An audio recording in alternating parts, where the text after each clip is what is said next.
we've got the Elaeagnus, the Silverberry that we recovered in our workshop now, and it's got a pretty significant crack in between these two major branches here right at the crotch. The reason that this branch itself hasn't fully torn off is largely due to the wire that's been on this, and so this sort of helped to keep this branch from being broken off totally. There's potential though to save this branch. Hopefully we can connect the two pieces back together and allow the cambium layer, once the tree starts growing here in the next month, hopefully we can heal this break. Given the size of the break, it's about 50% of the branch diameter, which gives us about a 50% chance for this branch to heal. So we're not certain it's going to be successful, but we're going to do everything we can to hopefully not lose this branch, because if this branch is lost, this branch here is so thick and straight that it too will probably have to be removed from an aesthetic standpoint. So we would lose this whole section here. If this branch dies, then it's probably going to require this one to be eliminated as well, and then we would have to reassess the design moving forward. So the first thing I want to do is try to reconnect these two branches here at the crotch, and so I've got to be really careful doing this and see if I can apply some pressure here. I don't want to further damage this, so I really want to anchor my hands, providing that support. And so this branch was pushed up when the tree was lifted. You see, it was shoved up into this branch above it. So Elaeagnus, Silverberry are really brittle. Their branches are extremely brittle, and they don't respond well to major bending. So I was able to sort of get these two pieces to match up here.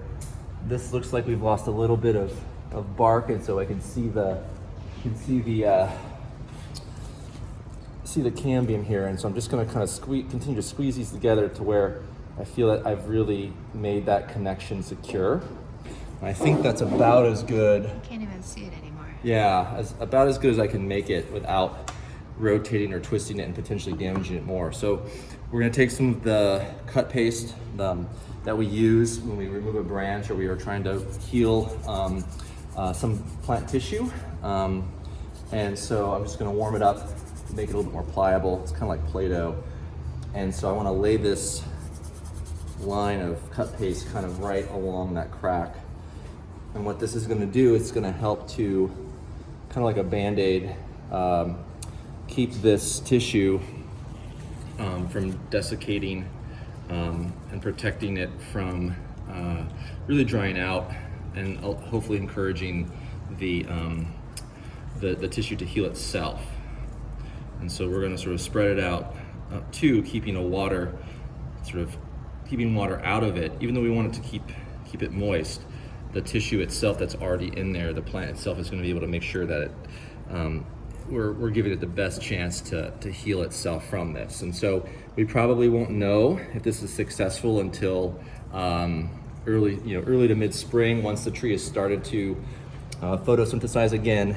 And if this branch starts to grow like the rest of them, then we can be pretty confident that it's been successful.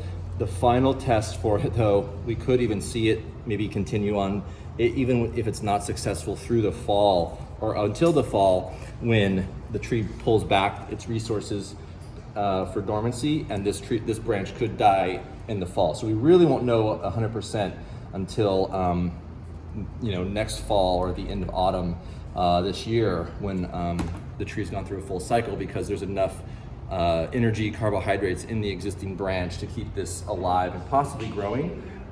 It's not uncommon to see a branch that's been damaged grow throughout the year and then die off that fall. So fingers crossed that we're able to save it, and but we won't know for a while.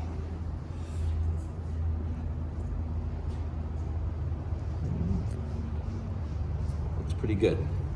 It's a little crack right here underneath this secondary branch that I'm just going to kind of also try to patch.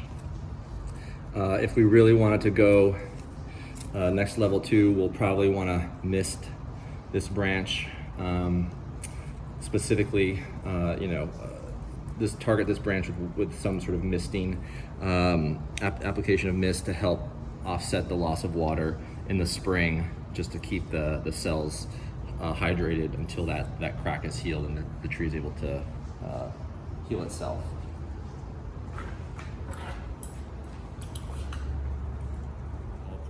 There you go. Bonsai garden, tree cut cover. Okay.